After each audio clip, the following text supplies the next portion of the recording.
show today, we're going to be talking about Colson Montgomery's hot start with Jim Callis of MLB Pipeline. We'll be talking about the White Sox chance for the number one overall pick in the 2026 MLB Draft. And finally, we'll be previewing their three-game set between them and the Seattle Mariners. That starts tonight, right now, on the CHGO White Sox Podcast.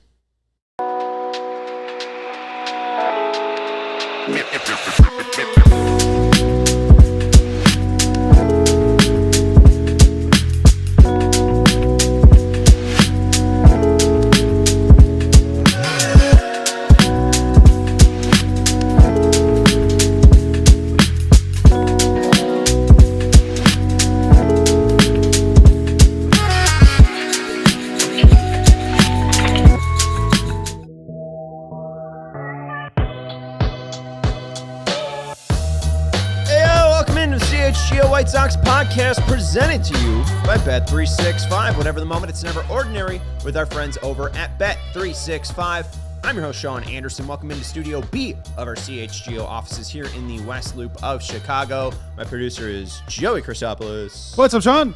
Nothing much, Joey. We got a great show for you today. We're going to be talking about the White Sox chance to get the number one overall pick / the highest draft pool bonus. It's not only the number one overall pick, but they'll also have the most amount of money to spend on all of their draft picks out of all the teams in 2026 if they do get the number one overall slot. We'll talk to Jim Callis of MLB Pipeline. We'll talk to him about Colson Montgomery. We'll talk to him about Hagen Smith and Noah Schultz. We'll talk to him about the 2025 class that was just drafted by the Sox. All 20 picks did sign. We'll talk about him, probably not about all 20, but some. And then we'll talk about the 2026 draft and if you'd rather have the number one overall pick in the 2025 draft or the 2026 draft. Finally, we'll go out west. Sox are starting a three-game set with the Mariners tonight. We will not have a post-game show tonight or tomorrow. We will have a post-game show on Thursday after the 3:10 game. If you are a CHGO diehard, you can likely bug me. Not even bug me. That sounds that's the wrong word. But if you got questions, we'll be watching the game together. So, we'll be hanging out in the CHGO Die Hard Discord, so you can come hang out with that if you are looking to talk White Sox tonight during the Mariners game. So you could go hang out with us in the CHGO Die Hard Discord. If you are looking for some White Sox talk over the next 2 days, you could also follow us over on Twitter at Sean_W_Anderson and CHGO_White Sox. All right, let's get into the White Sox chance to get the number one overall pick in the 2026 draft. Joey, we need the tank music. We have co-opted this from the CHGO Blackhawks, and they got Connor Bedard. All hands on deck.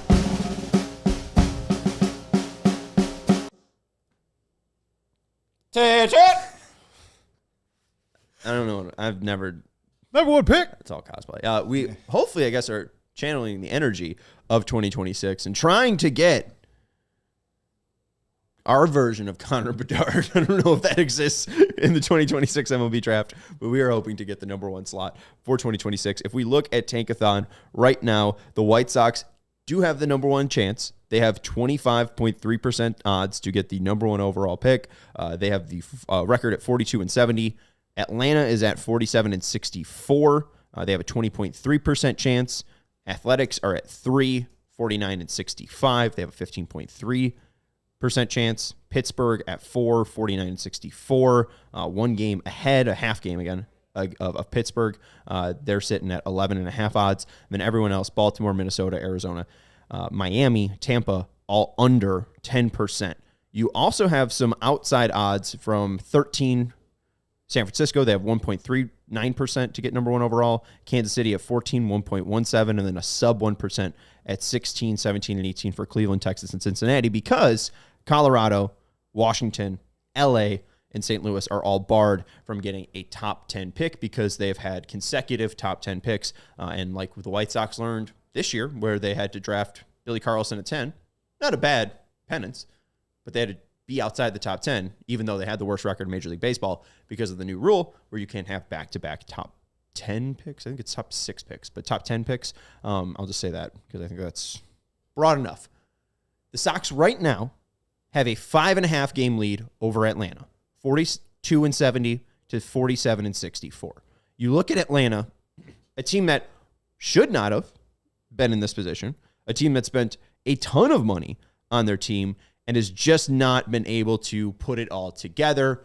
Michael Harris has been pretty bad for them this year, and mainly Ronald Acuna Jr. was out for a very large part of the season. Came back in May, was having, again, his best season.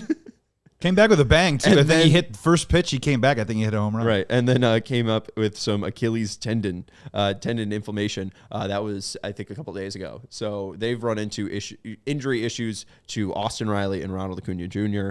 Their pitchers have been down. Sale has a fractured rib cage. Reynaldo Lopez has had to get arthroscopic shoulder surgery. That was in the beginning of the year. I think he made one start and then he was shut down. Grant Holmes, who I think they spent money on. They spent money on him a long time ago. Sorry about that. I think I'm mixing him up with who's the Clay Holmes. Spencer Schwellenbach, though, he was a top prospect for them. He's injured. He has a fractured elbow. And then AJ Smith Shaw.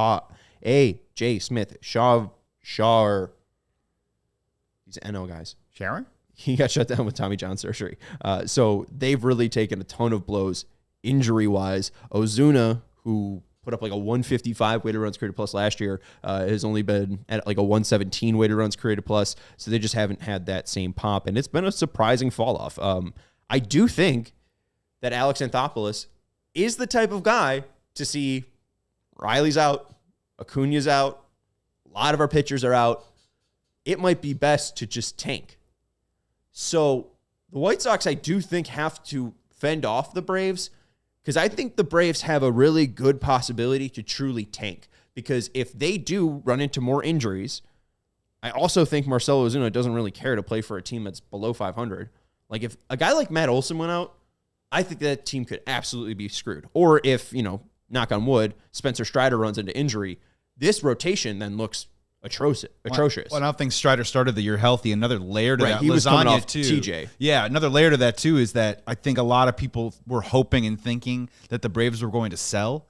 They didn't really sell anybody at the deadline. So now, what is the macro view for the Braves? Is probably trying to get as high of a pick in next year's draft as possible. Yeah, and no, you're right about that. They didn't sell Iglesias out of their pen. They could have moved Ozuna. They didn't move Ozuna at all. It was a somewhat odd deadline for them, and you look at their rotation, it's pretty abysmal. Outside of Strider, it's Carlos Carrasco. He's 38. It's Bryce Elder, who is, it's Eric Fetty, old friend. They have four if you count Aaron Bummer. They have four former White Sox. And then Joey Wentz, former Cleveland Guardian legend. So it's a real rough spot that Atlanta's in. So I know that the Sox do have a 5.5 game cushion. Atlanta's lost three of their last 10. I think that they're in real bad shape. So the Sox, they do have a thin line to walk. I don't think that the Athletics are really going to hurt them, the Sox, that is, or Pittsburgh in that fact. I think Pittsburgh is going to be good enough. Every 5 days, they're going to get a really good chance to win with Paul Skeens. I will say just really quick, being married to my wife for coming up on 7 years in a week, I've watched the Pirates a lot the last couple of years. They do have another 10-game losing streak in them. It's happening. It's coming soon. It's just a matter of when. That could be dangerous. Yeah, that's because right now 49 and 64. Sox have a 6.5 game lead. So the Sox, if they go 3-7 in that span, then they're still in the lead there. So it's a real tough tightrope to walk. Joey, we did play the Tank-a-thon music, so let's take a couple spins just to take you through this. If we go to the website, Tank-a-thon, and then pull up a couple spins, because I do want to just see 3 spins so you know what to expect from this. And obviously this won't happen until, I think, the winter meetings. So there's no real rush. But as long as the Sox are in this position, they could even have, 1 game ahead or whatever it is.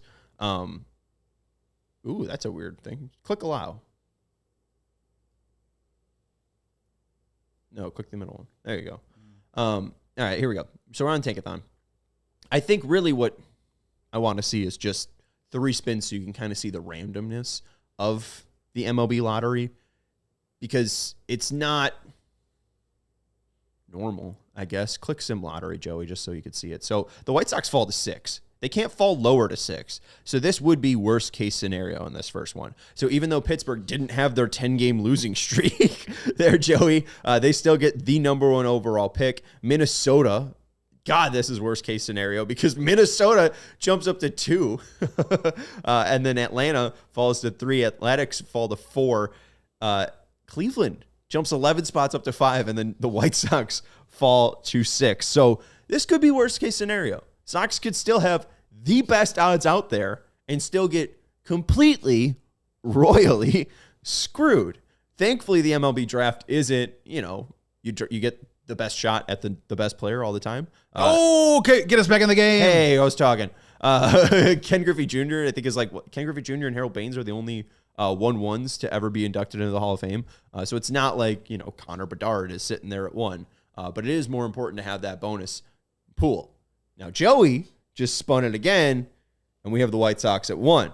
Atlanta 2, Athletics 3, Arizona 4. They jump 3 spots. Pittsburgh, Baltimore falling 1 spot. So that one's a little bit more normal, a little less crazy stuff happening there.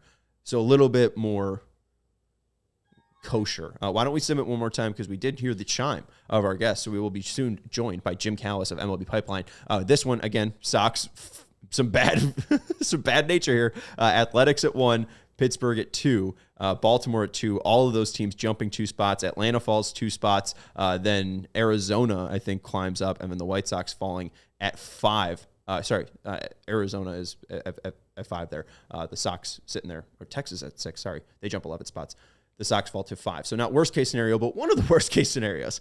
So that's the fun of the Sox position right now is at least they don't have to fight with the Rockies. At least they don't have to fight with the Nationals. But the MLB Draft Lottery is wild. We're going to take a break here on the CHGO White Sox Podcast. In 2 minutes, we will be joined by our pal, Jim Callis of MLB Pipeline. Stay tuned as we take a break here on the CHGO White Sox Podcast.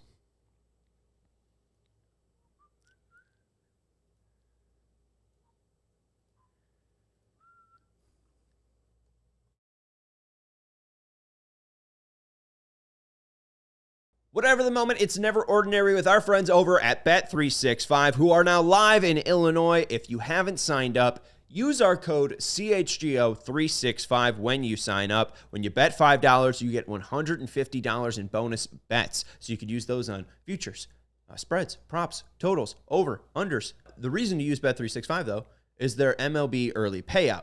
Maybe you're watching the White Sox game on Sunday. Maybe you feel good about the White Sox money line before the game. You take White Sox money line. And by the 3rd inning, they have a 5-0 lead.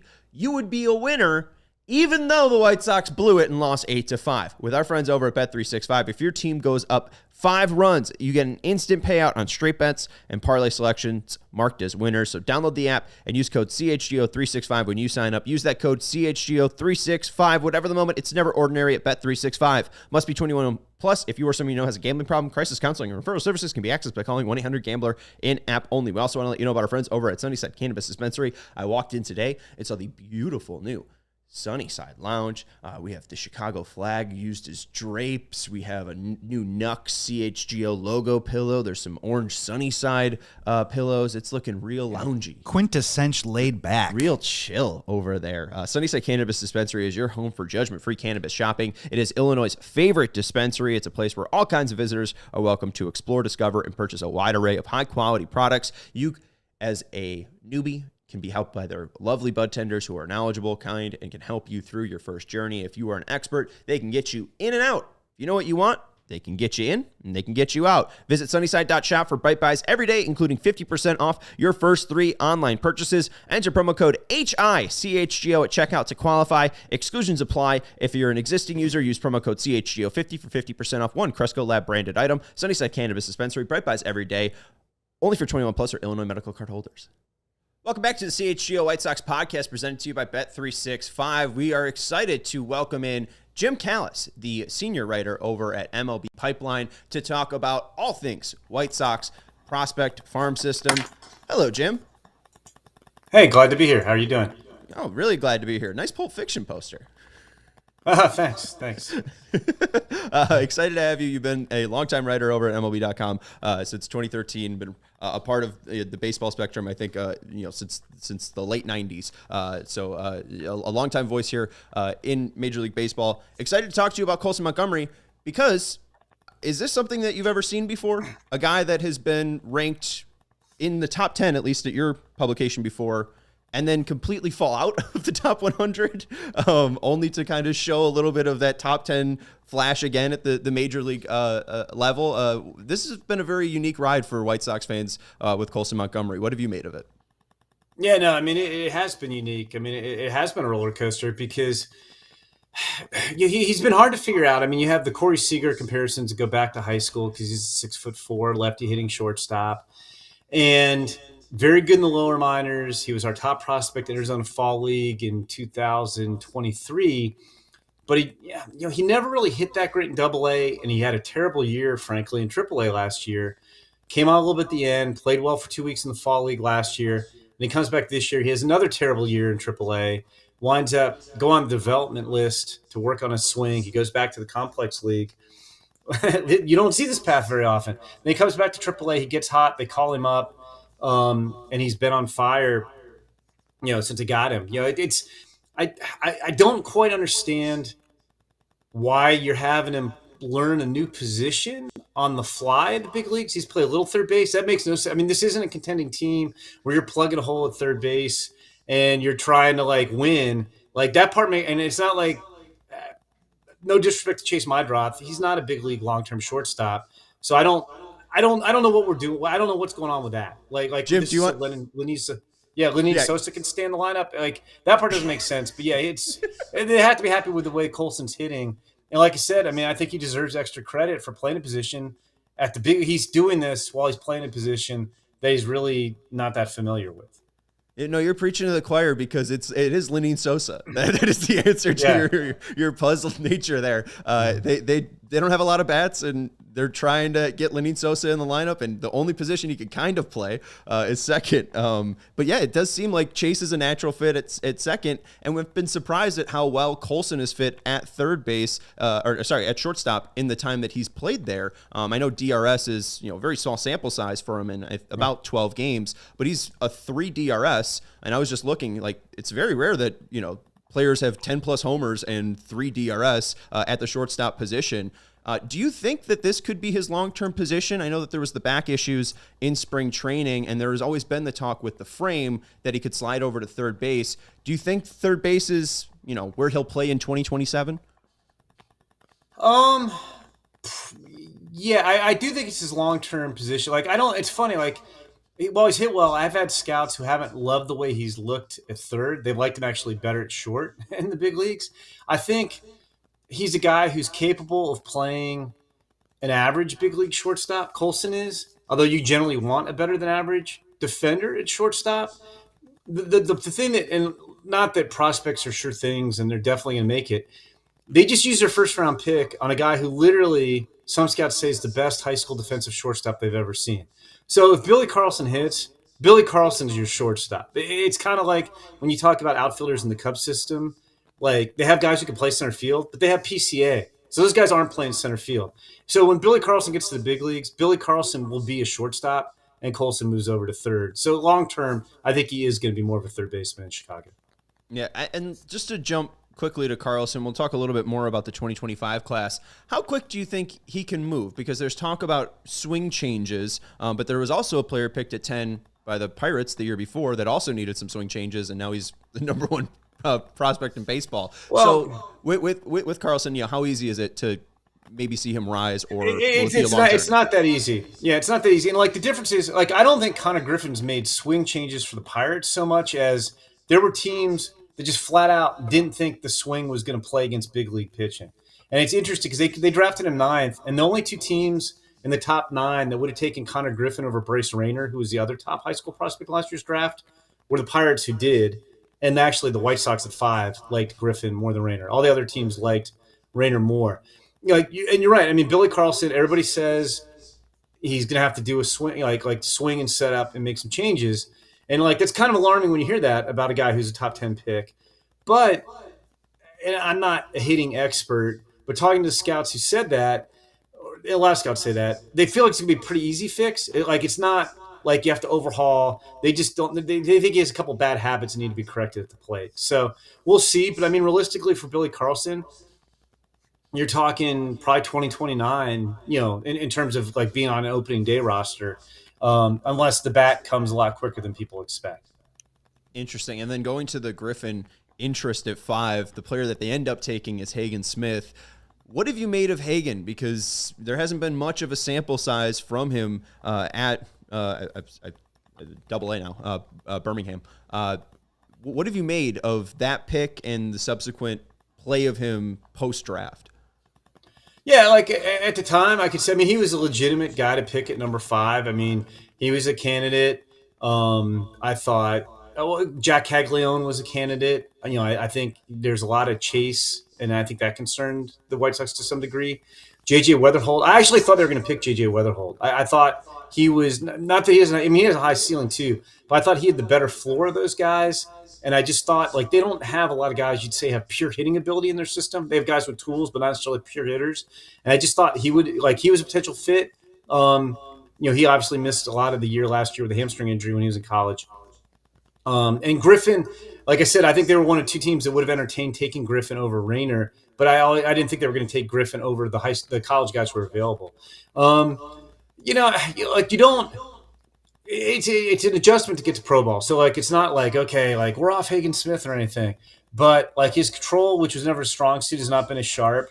And I don't think the stuff's been as sharp this year, pitching every 5th day, every 6th day, as it was pitching every 7th day last year. So, I think he's still like one of the better left-hand pitching prospects in the big leagues, but at the same time, I don't think his stock is as high as it was coming into the year, if that makes sense.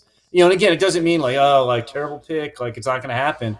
It's just he's taken a longer time to get adjusted to pro pitching. Part of that is, I mean, he's in Double A. I mean, that's a huge jump. And I'm a big SEC guy. I went to Georgia. I do think the SEC is far and away the best conference in college baseball, but it's still a big jump from the SEC to Double A. I know he pitched a little bit last year in the minors, but not much. Yeah, 3 games. So 7 2/3, less than 100 pitches. Yeah, not much there. The thing that I want to go to, is it more of a White Sox issue, or is it just the issue with shrinking minor leagues, college baseball, and arms? Like Hagen, is it the lack of workload and the need to work up? I think we see it in Noah Schultz as well. Is that symptomatic of just baseball in general, or is that a White Sox issue where you're also seeing Noah Schultz struggle to get to 100 innings this year? No, I mean, I think you see that throughout baseball. I think pitching prospects are handled very carefully. I think you do see a lot of guys, like Hagen Smith, who, he and Chase Burns were the top 2 pitchers easily in last year's draft, and they both came out at, SEC. Burns transferred to the ACC for his junior year. So you move those guys quickly. But, with Schultz, I think coming into the year, I can't remember. Like, I don't know if he had pitched more than 4 innings in a game. Like, they handled him very carefully. When he was coming out of Oswego East as a senior, he got mono. So he literally pitched 4 innings total as a high school senior in, I guess that was 22. And he had some minor arm stuff in 23, and they handled him carefully in 24. That's just kind of the nature of the way most teams develop pitchers now, especially high school arms. They're going to bring those guys along very slowly. Yeah, and that's the thing with Noah. I think he's now had 9 starts over 5 innings where he never went over 5 before. So at least, right. The results haven't been good, and even with AAA, they've gotten a little worse. But he's gotten more whiffs, which has been surprising at AAA than he did at Birmingham. Then you've also seen, as you talked about, a little bit of an increased workload, which for him is good. We do have someone in the chat asking about Braden Montgomery. When you look back at that Crochet Hall, is Montgomery the one that sticks out, or do Teal and Mydroth, with their play so far at the major league level, kind of stand out above Braden? I think Teal and Montgomery are kind of on equal footing. I mean, Mydroth has been fine. Like, again, I think long term, when you're, you get the White Sox back to being a contending club, Mydroth is more of that utility guy. Like Mydroth puts the bat on the ball exceptionally well. There's not really any impact. There's not a ton of defensive value. Like, he's okay. But he's, again, he's probably more of a utility guy in the long run. especially when you have guys, we talked about Billy Carlson, Caleb Bonnemer's coming up too. Like he's like, I think long-term going to be more of a reserve for them. But no, I think Montgomery and Teal are guys who can, be potential all-stars of their position.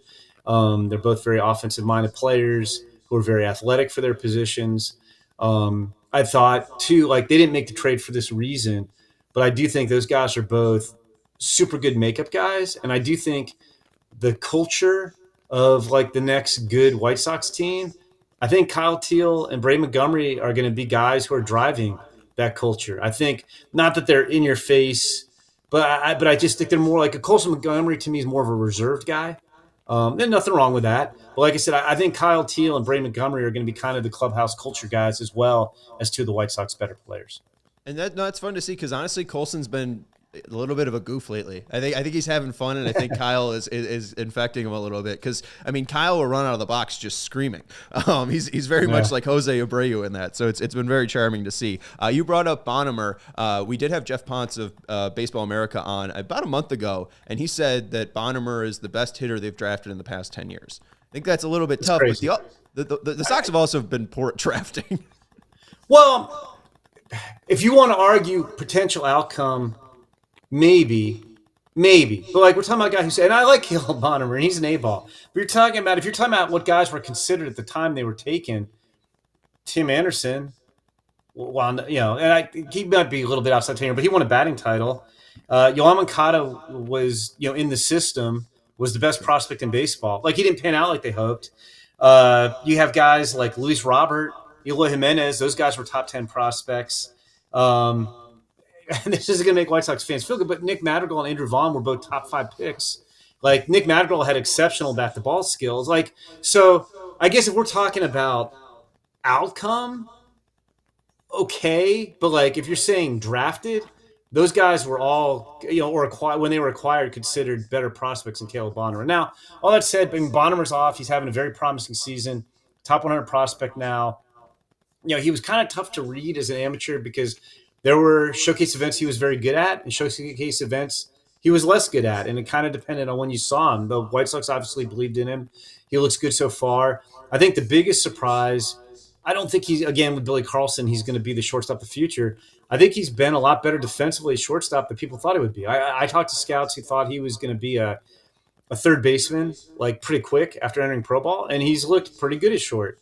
So far, so good. And, again, maybe if we're talking outcome, okay, but Luis Roberts had, I know he's not having a great year this year, but Luis Roberts had a pretty decent career too. Well, I wouldn't go that far. That's a pretty hot take for me. I like Jeff, but that's an extremely hot take. He said drafted, so he wasn't. I don't think he was including Moncada, Robert, or Eloy. So because those guys were. They still had 2 top 5 picks. They still had 2 top 5 picks. Like again, if we're talking about it, well, I'll ask you. And again, I'm not trying to pick on Jeff. I like Jeff. Like at this point, would you bet on him over Colson Montgomery? Like right now, I wouldn't. Well, I think those are too interesting, just because that's kind of the new era with Shirley is the prep picks. We haven't seen, they hadn't drafted a prep pick in the first round since Courtney Hawkins of 2012 when they drafted Colson. So it was 9 years. So I think that I would take Colson just because, again, it's 6'4". And the fact that he has looked decent at shortstop, I would take him over him. But I think Jeff was more talking about some behind the scenes stats that apparently they have access to. Bonnemer has similar outputs to like Gunnar Henderson, so I think that's why he said something. Gotcha. He did say it a little bit tongue in cheek, so I don't want to be too inflammatory. Yeah, no, I'm not tripping. I think like outcome, sure, it could turn out that way.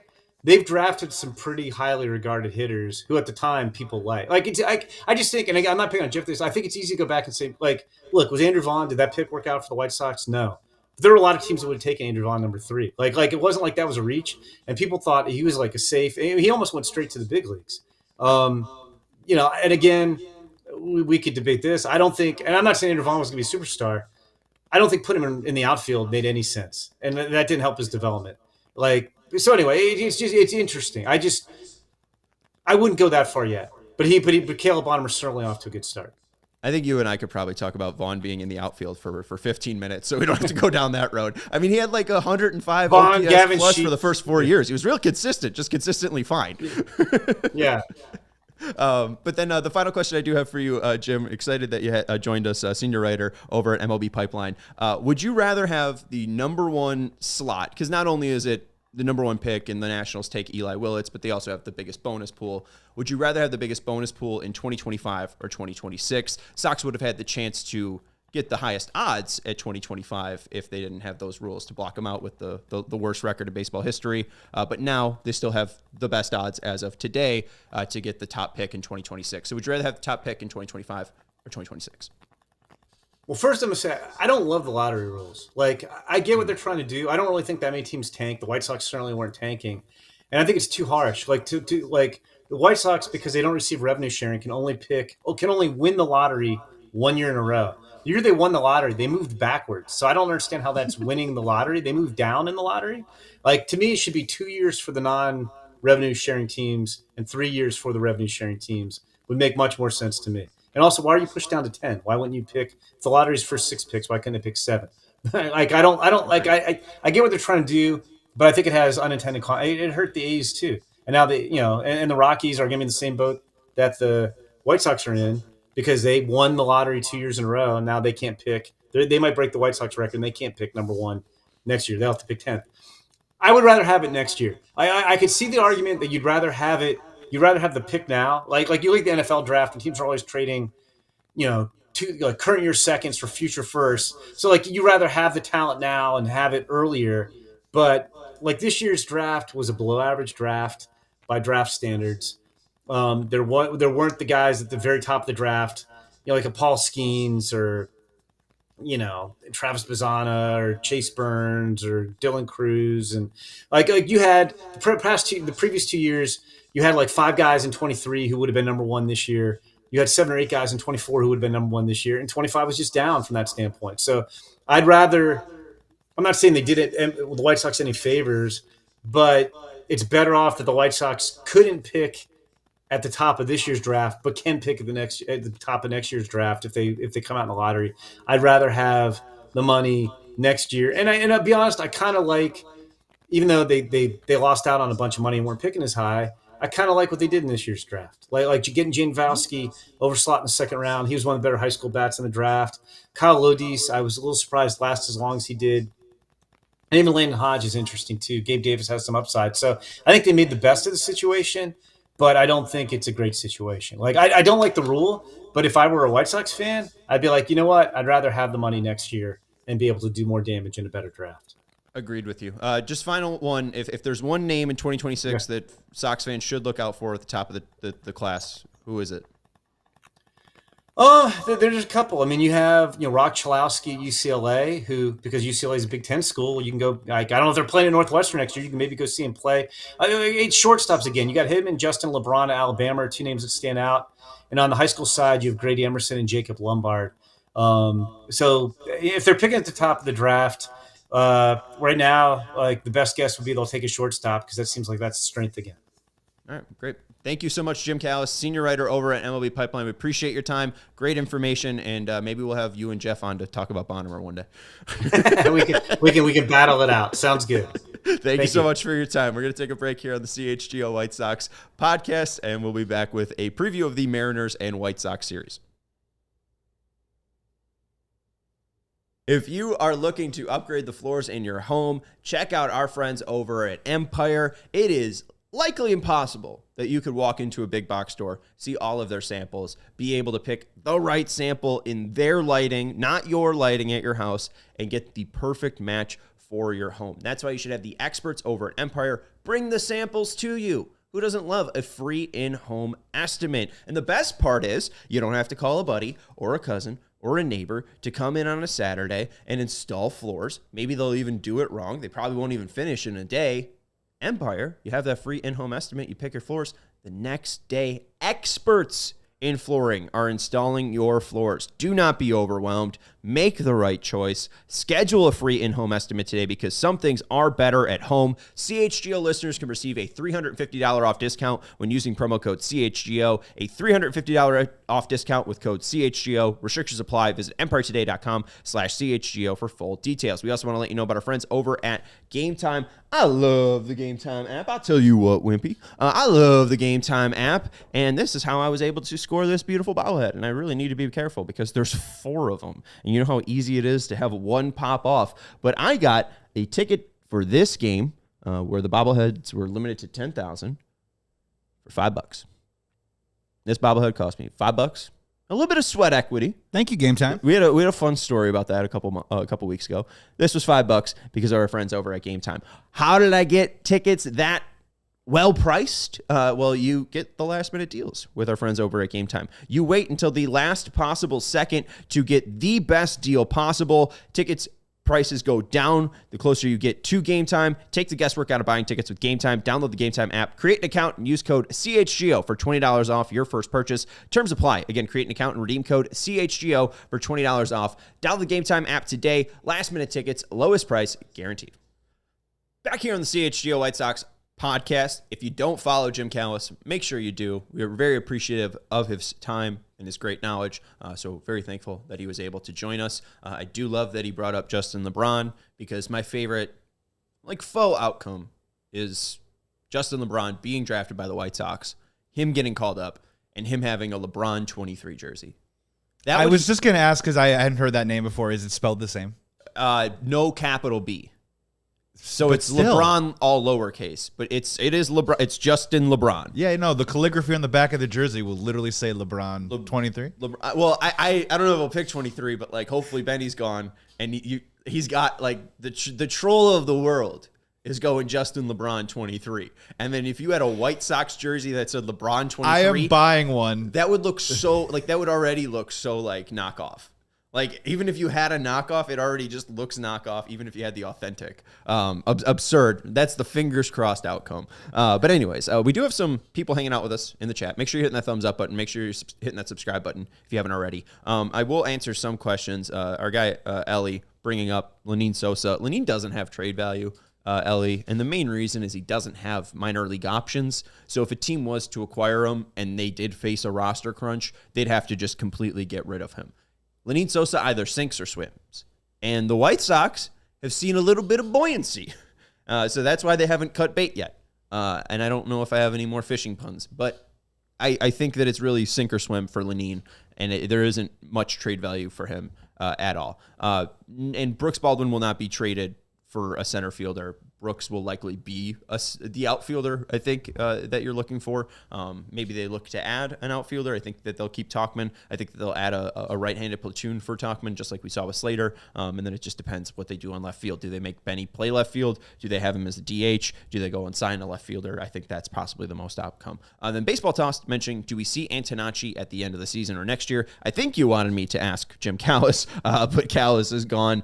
Antonacci's played 82 games between Advanced A, Rookie Ball, and Double A.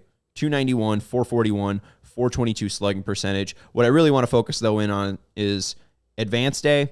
He's about the same age as the average age difference of Advanced A. He's 22. That age is, negative 0.1, so the average age is 22. He did really fine there. 279 average. 425 on base percentage, 412 slugging percentage. I don't want to get too crazy about a guy with a 39-37 walk to strikeout ratio in Advanced A. It's great to see that continue, though, at Birmingham, 12 walks to 11 strikeouts. However, the concern is that 327 batting average at Birmingham real? I feel like it's not, because the slugging percentage is only 388. It's a ton of singles for Antonacci. He does have some stolen bag ability, 27 stolen in Advanced A, 7 caught. Birmingham, 7 stolen, 1 caught. So 34 on the year, 9 caught. But I do wonder about that lack of power. I don't know if he's got enough of a frame to make that work. And I don't think it's similar to Riku's problem, where Riku has no ability to really drive it out of the infield.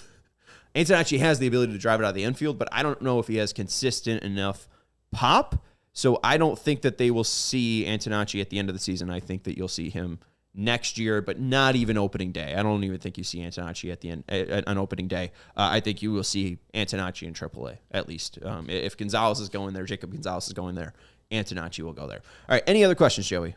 We done? No, it looks like we're pretty clean right now. All right. Well, then let's get into the upcoming series between the Chicago White Sox and the Seattle Mariners, a 3-game set starting tonight in Seattle. If you are looking for some ugly baseball, boy, you've got a great series to watch. Not because the Mariners and White Sox have been playing poorly, but because baseball goes to die in Seattle. There is something about playing nighttime games there. I don't know if the air is thicker, but the ball really doesn't travel well. Especially for right-handed hitters. And I was listening to the Sox Machine podcast, and this is backed up by Teoscar Hernandez and Josh Rojas. But James Fegan said right-handers hate. James Fegan said Josh Rojas said that right-handers hate the batter's eye at Safeco / T-Mobile / Seattle's Park. And that is part of the reason why Julio Rodriguez struggles. Teoscar struggled. Righties just absolutely cannot see the batter's eye. And you know that might sound like a real iffy complaint. I think that's huge. I think that's a huge complaint. And if you play, how do you mess that play up? Road to the Show enough, they do actually capture enough really crappy batter's eyes, and the ball just disappears because it's so there's so much sun reflecting on the batter's eye that especially in a certain corner, if it's just shaded in, the ball will just completely evaporate because it's white light. You're just screwed. It's not that dark green. It's weird to me. And also, you look at J-Rod. He's terrible at home, great on the road. No. You talked about him not deserving the money. No joke. They gave him the money. No, he's definitely been playing better the last couple of weeks. Legit, and he's probably going to put together a great second half.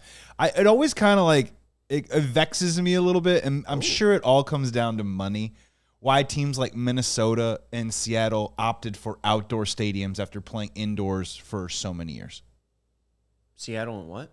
Seattle and Minnesota. So Minnesota used to play indoors. Oh, yeah. They opted when they got a new stadium to play outdoors. The same thing with Seattle. And I don't think maybe the Minnesota Twins had that exact same complaint, but the Seattle thing is everyone's known about that for a long time, that hitters, not only does the ball not travel there, but the batter's eye issue it's important. It's maintenance for a roof, for being honest. Sure. I don't think we figured out domes. Maybe the retractable dome didn't really have the evolution that we thought it was going to have 25 years ago. The NFL has figured it out, but I don't think they've figured it out for baseball. Because when you look at Minnesota, I think they're just traumatized by the complete bubble plopping on the top of their thing. And it felt like, I don't know, Kingdom was crumbling, even though it was 20 years old. It wasn't even that old when they were playing it in the 90s, right? Anyways. Well, that and it wasn't a great stadium. They were having issues with it. And then obviously with those stadiums too as well, you had to move off the turf. Everyone knew that was coming, but I'm curious why that happened. All right, let's get into this upcoming series. They start tonight. Davis Martin taking on Brian Wu. Tomorrow, Jonathan Cannon versus George Kirby, and on Thursday, Shane Smith versus Logan Gilbert. The unfortunate thing, even though Martin, Cannon, and Smith isn't the worst of this rotation, and the rotation's actually kind of fine right now. Martin, Cannon, Smith, Savale, Burke, all pretty healthy. This is probably the better run of the White Sox rotation that you could face, and they are losing the starting pitchup matchup every single night.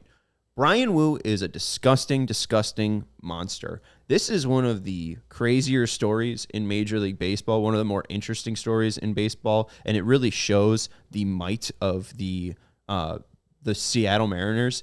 So Brian Wu was drafted in the 6th round out of Cal Polytech, which it's actually Cal Poly St. Luis Azaposo. And this kid in the Big West had a ERA of 6.36. And they took him in the 6th round, and somehow, out of those 69 1/3 innings, they saw one of the best starters in Major League Baseball. And what they found, and what really is Wu's success, is he has the ability to throw the flattest fastball ever.